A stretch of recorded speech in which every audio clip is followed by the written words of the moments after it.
कि to raise और common and point हो अगर, तो ये कॉमन एंड पॉइंट को हम क्या कर देंगे, वर्टेक्स, और ये दोनों रेज को हम क्या बोलेंगे, आर्म्स।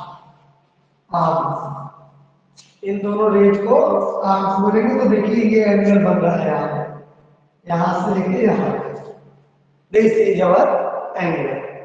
तो उम्मीद है आप समझ गए होंगे कि एंगल कब बनेगा, दो आर्म्स होने चाहिए और वो एक ही पॉइंट पर मिलने चाहिए, वही एंगल बनेगा। अब बात आती है naming of the angles, angle का नाम कैसे लिखेंगे, चलिए उससे देखते हैं। ओके चलिए, नेमिंग एन एंगल, नाम कैसे लिखेंगे। तो हमने अभी क्या सीखा कि कोई भी एंगल तभी बनेगा जब टू आर्म्स किसी एक पॉइंट पर मिल रहे हो, वन आर्म टू आर्म, और ये जिस पॉइंट कॉमन है, देखिए दोनों रे का, ये रे का भी इन पॉइंट है, ये इस रे का भी इन पॉइंट है, तो इसको हम क्या कहते थे, वर्टेक्स ना, और इन दोनों को आर्म्स कहते हैं। अगर इसके नेमिंग, इसका नाम लिखना हो इस एंगल का, ये जो एंगल है इस एंगल का अगर नाम लिखना है, तो मान लीजिए अगर नाम देते ए बी सी, एरो, ये ए बी एरो है और ये बी सी एरो, ठीक है। तो अब इस एंगल का नाम लिखने के लिए सबसे पहले तो हमको एंगल का सिंबल लगाना है, ऐसे, it is the symbol of angle, ठीक है। जब भी हम एंगल का नाम लिखेंगे इस तरह से सिंबल लगाएंगे। तो नाम क्या होगा भाई, हमेशा याद रखिए जब भी एंगल का नाम लिखेंगे वर्टेक्स को बीच में लिखना है, ठीक है ना, ए सी और बी है, तो जो वर्टेक्स होगा वो बीच में आएगा। तो वर्टेक्स बीच में आता है, सबसे पहले बी लिख लीजिए। अब बचे कौन से, ए और सी, एक साइड ए लिख लीजिए, एक साइड सी लिख लीजिए, बहुत आया, ठीक। या आपका मन है कि नहीं भाई हम सी को पहले लिखेंगे ए को बाद में लिखेंगे, तो सी को पहले लिखिए ए को बाद में लिखिए, कोई फर्क नहीं। सही चीज क्या है कि जो वर्टेक्स है यानी जो कॉमन एंड पॉइंट है वो बीच में आना चाहिए, देखिए दोनों में बीच में है, वर्टेक्स किनारे नहीं होगा, वर्टेक्स बीच में होगा, क्योंकि यहां पे देखिए वर्टेक्स बीच में है। तो जब भी एंगल का नाम हम लिखेंगे हमको इस बात का ध्यान रखना है कि वर्टेक्स को हमेशा बीच में रखना है। जैसे एक और एग्जांपल लेते हैं, मान लीजिए एक फिगर कुछ इस तरह से, ओके, नाम दे देते हैं, ये कॉमन एंड पॉइंट है पी क्यू आर, वर्टेक्स का नाम क्यू है, इधर पी इधर आर, यहां वो एंगल बन रहा है, देखिए। तो इस एंगल का नाम अगर हमको लिखना है तो सबसे पहले तो एंगल का सिंबल लगा दे।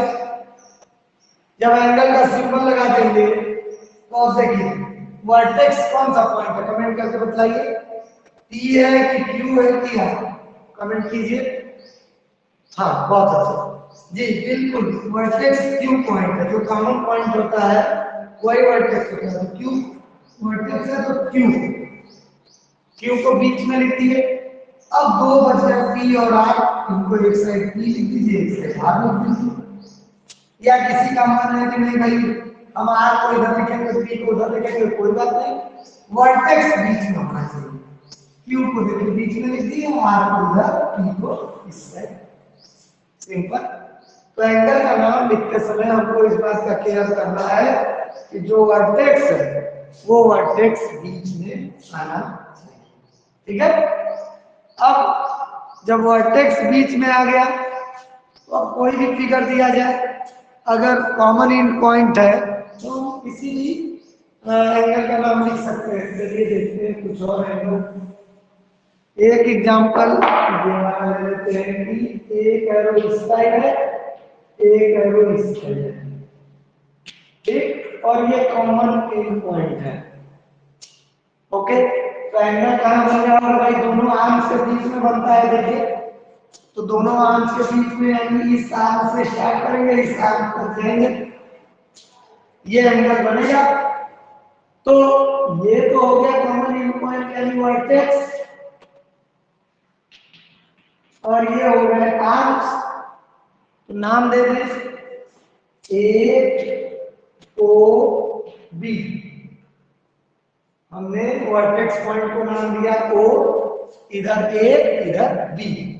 अब इस एंगल का हमको नाम लिखना है। एंगल क्या सीखा हम लोगों ने कि वर्टेक्स को हमको बीच में लिखना है।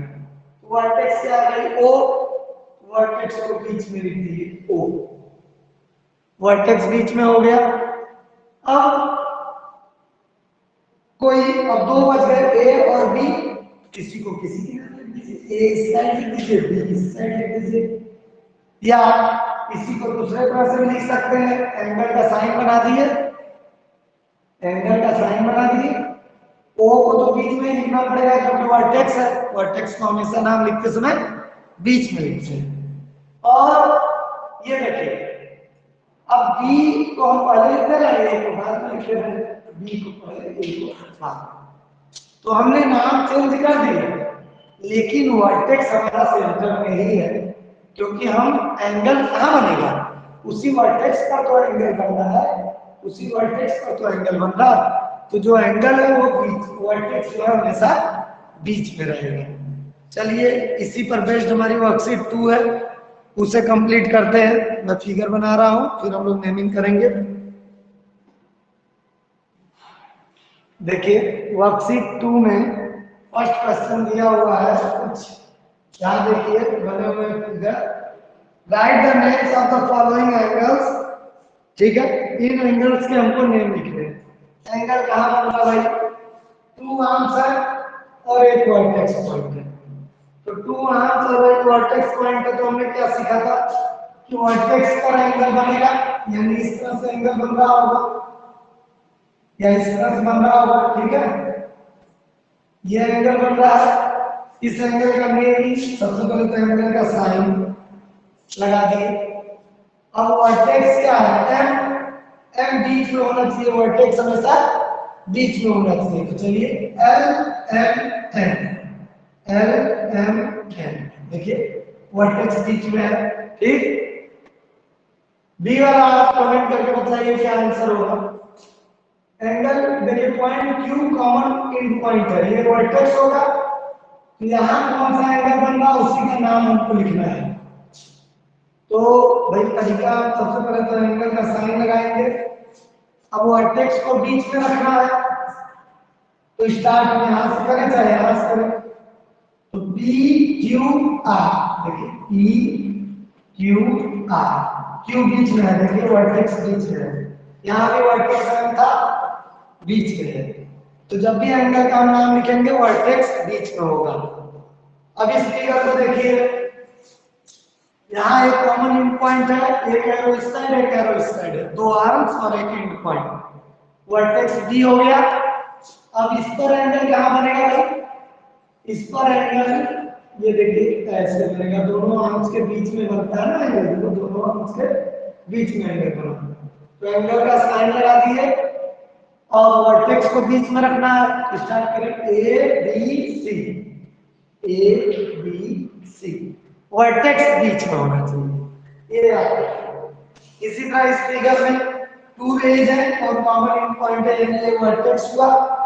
तो वर्टेक्स यानी ये एंगल वर्टेक्स को बन रहा है, इसका नाम लिखना है, तो एंगल का साइन लगाएं, वर्टेक्स बीच में आना चाहिए।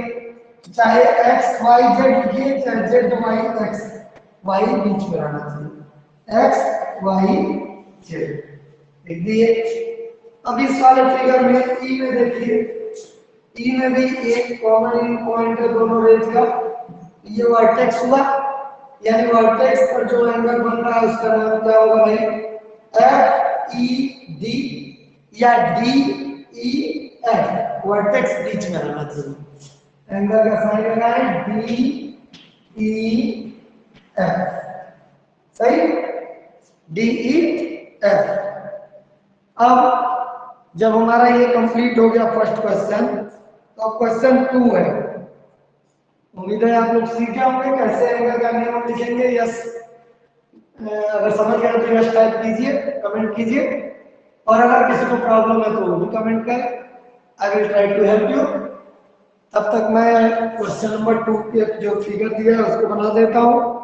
चलिए स्टार्ट करते हैं।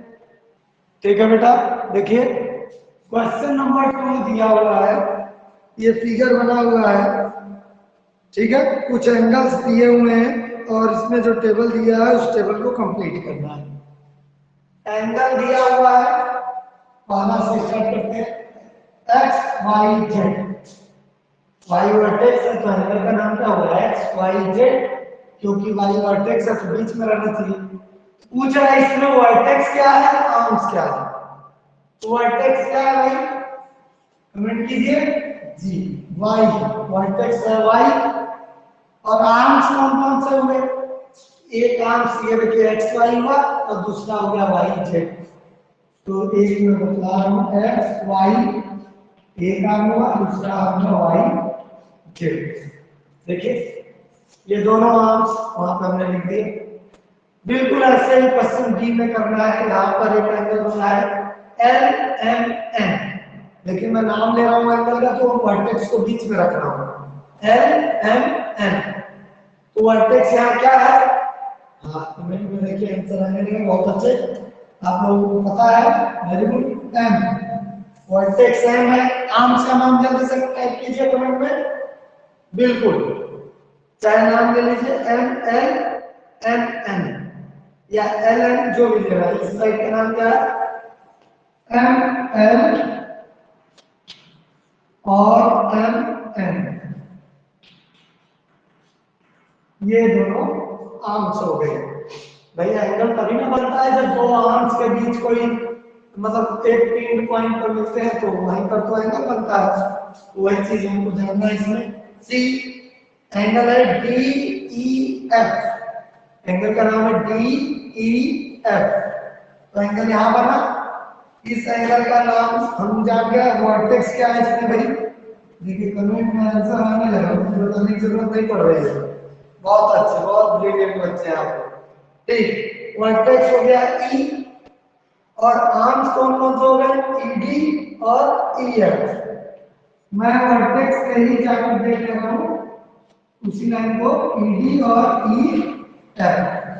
देखिए एक आर्म ये हो गई और एक आर्म ये हो गई, दोनों आर्म्स का नाम लिख दिया इन लोगों से।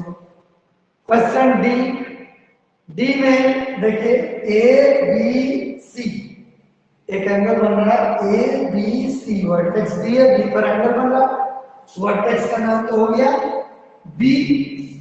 और आर्म्स कौन कौन से हैं, एक ए बी है और एक बी सी है, ए बी और बी सी, ये टू आर्म्स हो गए, A B B C, two arms हो गए। उसके बाद अब देखिए ई वाले फिगर में यहां वर्टेक्स है, एक आर्म इस साइड एक आर्म इस साइड है। यहाँ पर जो एंगल बनेगा कुछ इस तरह से बनेगा, दोनों आर्म्स के बीच में, ये इस आर्म से स्टार्ट होकर इस आर्म तक, तो वर्टेक्स हो गया क्यू, क्योंकि पी क्यू आर है एंगल का नाम, तो क्यू बीच में है, वर्टेक्स पॉइंट यही है। और एंगल हमारा जो आर्म्स है क्या क्या होगा, पी क्यू है Q R, P Q Q R, ये हमारे आर्म्स हो गए। ठीक है, और आसानी के लिए क्या फायदा रहेगा, अगर आप आर्म्स का नाम देखिए, मैंने यहाँ दो का नाम चेंज किया, अगर आप यहीं से लिखते वो आर्म का नाम ईडी और ईएफ तो आसानी रहती, एक सीक्वेंस बना रहता। यहाँ पे देखिए मैंने नाम रख दिया एडी करके, हमारी एरो जिस डायरेक्शन में हम कोशिश करें उसी डायरेक्शन में नाम लिखे, तो बी ए बी सी। ठीक है, इसको बी ए करते हैं तो और अच्छा है, आप दिमाग में भी रहेगा कि दोनों बी से, क्योंकि बी से ही स्टार्ट हो रही है ये रेडी और बी से स्टार्ट हो रही है ये रेडी। इसी तरह यहाँ क्यू पी क्यू आर, यहाँ पर कर दीजिए Q P and Q R. उस तरह में लिखते तो गलत नहीं होता, लेकिन अभी इस लेवल पर, आपके लेवल पर ये समझिए कि इसी पॉइंट से ये रे जा रही है, इसी पॉइंट से ये रे जा रही है, तो जिधर जा रही है उधर से नाम लेकर लिखे तो ज्यादा अच्छा। चलिए अब क्वेश्चन नंबर 3 देखते हैं। अब देखिए क्वेश्चन है next, draw the following angles. यहाँ कुछ एंगल्स के नेम दिए गए हैं और उनको ड्रा करना है। तो एंगल का मेजरमेंट तो दिया नहीं है कि इतने डिग्री का एंगल आपको बनाना है, कोई भी 3 एंगल बना दे। और एंगल बनता कब है, जब दो एरो का कॉमन एंड पॉइंट हो। तो हम एक काम करते हैं, एक एंड पॉइंट बना लेते हैं, एक वर्टेक्स। ठीक, वर्टेक्स बनाने के बाद स्केल लेंगे और स्केल से एक आर्म इस साइड और एक आर्म इस साइड मान लीजिए मैंने ड्रा कर दिया, ये ठीक। तो देखिए एक आर्म यहाँ एक आर्म यहाँ, तो दोनों का कॉमन पॉइंट एक है। ये वर्टेक्स हो गया। वर्टेक्स का नाम क्या लिखेंगे, जो बीच में है एन बीच में है तो वो वर्टेक्स का नाम हो गया। अब बचा एम और पी, तो चाहे हम यहाँ लिखिए चाहे यहाँ लिखिए, कोई फर्क नहीं पड़ता। तो हम यहाँ से स्टार्ट कर रहे हैं एम और यहाँ पी, ये वाले एंगल का नाम हो रहा था एम एन पी। देखिए वर्टेक्स बीच में है। ओके, अब अगला है फिगर, उसमें ड्रा करना है एंगल जेड वाई एक्स। आपका फिगर इससे अलग हो सकता है, कोई बड़ी बात नहीं, बस वर्टेक्स एन होना चाहिए, ठीक, जो बीच में है नाप के। अब चलिए एक फिगर बनाना एंगल जेड वाई एक्स। कोई एक फिगर बनाते जाइए, एक पॉइंट बना लेते हैं, ये वर्टेक्स होगा और एक एंगल का मान लीजिए इस साइड दे देता हूं ऐसे, और एक फिगर ऐसे कर देते हैं, एक आर्म इधर। तो ये तो हुआ वर्टेक्स, क्योंकि दोनों के दोनों आर्म का इन पॉइंट एरो का एक ही है। वर्टेक्स का नाम क्या होता है, जो बीच में होता है जेड वाई एक्स, तो वाई बीच में है तो वर्टेक्स का नाम तो वाई हो गया। अब जेड और एक्स हो गया तो चाहे इधर जेड लिखिए चाहे इधर, चाहे एक्स इधर लिखिए चाहे इधर, एक जगह जेड लिख दिए एक जगह एक्स। ये जो एंगल बना इसका नाम है जेड वाई एक्स। देखिए Z Y X, vertex centre में है ना, ठीक।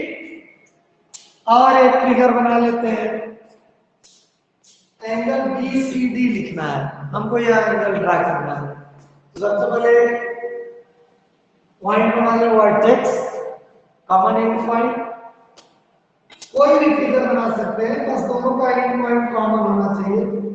एक एरो ऐसे कर दिए, एक एरो ऐसे कर दिए, देखिए तो यहां भी एंगल बनेगा, क्योंकि भाई टू एरो है और कॉमन एंड पॉइंट है, तो इसको हम वर्टेक्स कहेंगे। वर्टेक्स कहाँ होता है, बीच में, सी। तो ये वर्टेक्स का नाम हो गया सी। बच गया बी और डी, इधर भी लिख दीजिए बी और डी।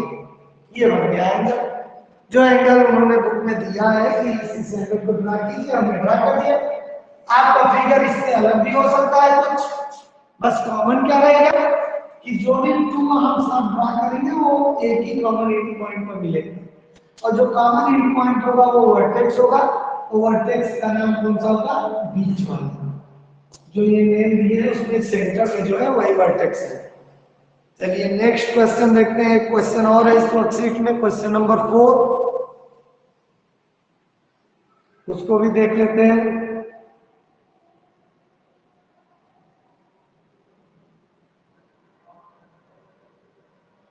ओके बेटा, देखिए इस वर्कशीट का लास्ट क्वेश्चन ये है, how many angles are there in each figure. यहाँ 3 फिगर दिए हुए हैं, हर फिगर में कितने एंगल बन रहे हैं हमको यही बतलाना है, ठीक है। तो जरा देखते हैं कि कितने कितने एंगल्स बन रहे हैं।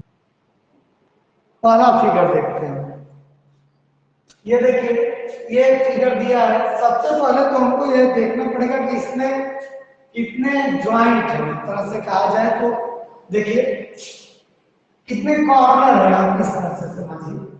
1 कॉर्नर यहाँ है, एक पॉइंट यहाँ लगेगा क्योंकि यहाँ भी 2 लाइन्स मिल रही है, एक पॉइंट यहाँ लगेगा क्योंकि यहाँ भी 2 लाइन्स मिल रही है, और एक पॉइंट यहाँ लगेगा क्योंकि यहाँ भी 2 लाइन्स ज्वाइन हो रही है।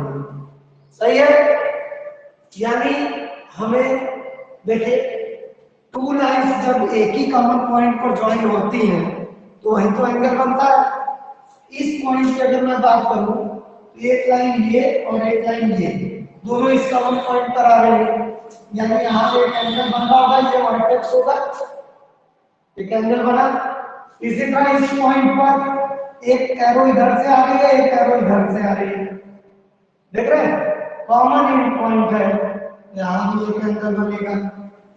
इसी तरह इस पॉइंट पर चले, एक एरो देखिए इस साइड आ रही है इस पॉइंट से, एक एरो इस साइड आ रही है, तो यहाँ पर भी एक एंगल बनेगा।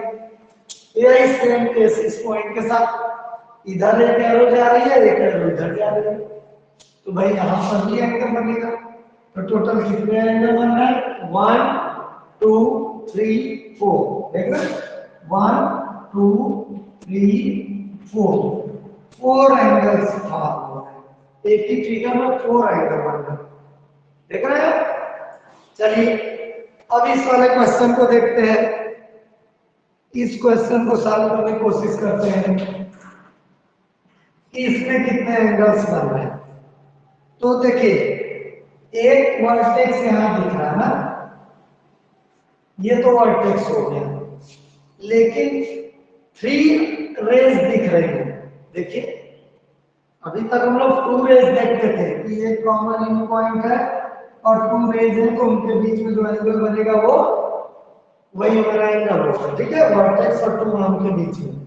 लेकिन यहाँ तो 3 आर्म्स है, 1 2 3, कोई बात नहीं, 3 आर्म्स हो, 4 आर्म्स हो, 5 आर्म्स हो, हमको उससे क्या फर्क पड़ता है, हम तो नियम से चलेंगे। हम जानते हैं कि भाई अगर 2 लाइंस एक ही कॉमन पॉइंट पर आकर मिल रही है तो उनके बीच क्या बनेगा? एंगल। तो यहाँ देखिए ये वाली रे और ये वाली रे, ये दोनों रे एक ही कॉमन पॉइंट है इन दोनों का, इधर देखिए और इसको देखिए, ठीक। यानी यहाँ पर एक एंगल बन रहा होगा, ये एंगल बन रहा होगा 1, ये एंगल 1 हो गया। फिर इसी एंड पॉइंट से देखिए एक रे ये जा रही है, एक रे ये जा रही है, इसी एंड पॉइंट से ना हमको क्या चाहिए? 2 रेज होनी चाहिए, एक ही कॉमन एंड पॉइंट होना चाहिए। तो नियम यहां भी लग रहा है, ये देखिए एक रे इधर एक रे इधर जा रही है, कॉमन एंड पॉइंट है। तो ये जो एंगल बना है इन दोनों रेज के बीच में, ये हमारा एक एंगल बना है, एंगल 2। लेकिन अभी एक और चीज देखिए, ये तो बात हुई इस रे और इस रे के बीच, और इस रे और इस रे के बीच जो एंगल बना। लेकिन अगर हम इस रे को देखें और इस रे को देखें, ये वाली रे और ये वाली रे, ये भी तो इसी कॉमन पॉइंट से जा रहा है, एक ही कॉमन पॉइंट से ये रे भी जा रही है, ये रे भी जा रही है। तो यहाँ पर जो एंगल इन दोनों रे के बीच में बनेगा, ये बड़ा वाला रहेगा, ये भी तो एक एंगल होगा 3, सही है। इन दोनों रेज के बीच में एक एंगल बन रहा था 1, इन दोनों रेज के बीच में एक एंगल बन रहा था 2, और इस वाले रे और ये नीचे वाली रे के बीच भी एक एंगल बन रहा है, जिसको हम कहेंगे एंगल 3। तो टोटल कितने एंगल बन रहा है इसमें? 3, टोटल 3 एंगल बन रहा है, सही है। अब आगे बढ़ते हैं, इस फिगर को देखते हैं। भाई इस फिगर में भी देखिए जहां जहां ज्वाइन हुआ है, एक ये पॉइंट है, ये पॉइंट है, ये पॉइंट है, ये पॉइंट है और ये पॉइंट, जहां जहां कॉर्नर है, टर्निंग है, वो सब के सब वर्टेक्स होंगे, ठीक। तो जब ये वर्टेक्स है तो यहाँ देखिए एक आर्म इधर है, एक आर्म इधर है, तो यहाँ एक एंगल बनेगा 1, एंगल 1। फिर ये वर्टेक्स है, एक आर्म इधर जा रही है, एक आर्म इधर जा रही है, तो यहाँ भी एक एंगल बनेगा एंगल 2। कोई भी एंगल को 1 2 आप नाम दे सकते हैं, मैं एक तरफ से चल रहा हूँ इसका नाम दे रहा हूँ। फिर इस वर्टेक्स पर भी एक आर्म इधर जा रहा है, एक आर्म इधर आ रहा है, तो यहाँ भी नियम फॉलो हो रहा है, एंगल 3 नाम दे दिए इसका। इस पॉइंट पर आए तो यहाँ भी देखिए एक आर्म इधर जा रही है, एक आर्म इधर जा रही है, तो एंगल बनेगा नया वर्टेक्स पर, तो ये 4 हो गया। और ये फिर यहाँ भी देखिए एक आर्म इधर जा रही है, एक आर्म इधर जा रही है, तो यहाँ भी एक एंगल बनेगा, उसका नाम हमने दे दिया 5। तो टोटल 5 एंगल बन रहे हैं। सबसे पहले हम वर्टेक्स ढूंढ लेते हैं, कितने वर्टेक्स है और कितने आर्म्स, वन बाय वन उसको सॉल्व करते चले जाएंगे। तो यहाँ पर 5 एंगल्स बनेंगे। इस तरह से ऑप्शन 2 का पूरा सॉल्यूशन आपका वीडियो बन गया है और अब आप आसानी से अपना वर्क कंप्लीट कर सकते हैं। इसके बाद भी अगर आपको कहीं कोई प्रॉब्लम होती है किसी क्वेश्चन को सॉल्व करने में, तो आप कमेंट करके जरूर बताइए, I will try to help you. और अगर वीडियो अच्छा लग रहा है, पसंद आ रहा है, तो जरूर अपने फ्रेंड्स रिलेटिव्स के साथ शेयर करें, सब्सक्राइब करें, कमेंट करें और बेल आइकन प्रेस करना ना भूलें। Thank you.